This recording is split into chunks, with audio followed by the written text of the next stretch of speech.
Quelques avions qui dorment sur un bout de piste et qui sont des morceaux du musée de l'air du Bourget en attente. Et à 2 pas dans ce hangar, un géant gris, un Short Sunderland construit en 1944 à Rochester en Grande-Bretagne.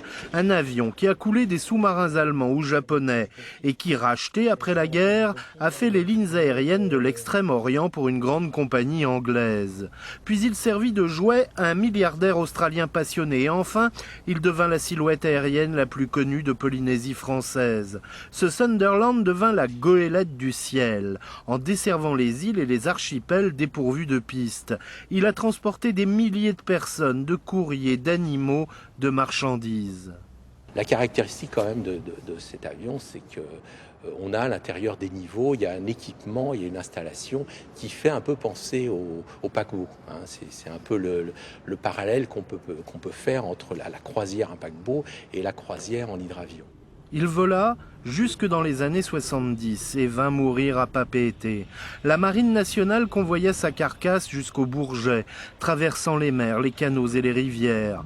Puis le grand hydravion donna naissance ici à de l'espoir.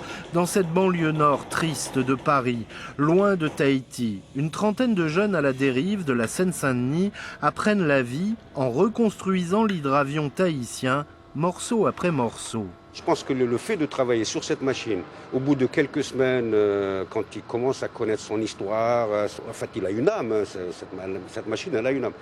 Mais vraiment ça les booste. Ça les booste dans l'envie de le restaurer, de faire quelque chose pour le remettre en état. L'âme du grand hydravion du Pacifique a touché du bout de l'aile les gamins du 9-3. On est même venu de Tahiti pour le saluer. On a reçu la fameuse personne que je salue, d'ailleurs je salue tous les Polynésiens paradis que je ne connais malheureusement pas. Et bon, l'anecdote c'est que juillet de l'année d'avant, un coup de fil, voilà, il y a des personnes qui sont venues de Tahiti qui voudraient le visiter. C'est qui ces personnes? Bienvenue, ils sont venus. Et puis parmi eux, il y avait donc la petite fille du dernier pilote qui se rappelait très bien avoir voyagé avec son grand-père, etc. dans ce superbe paquebot volant.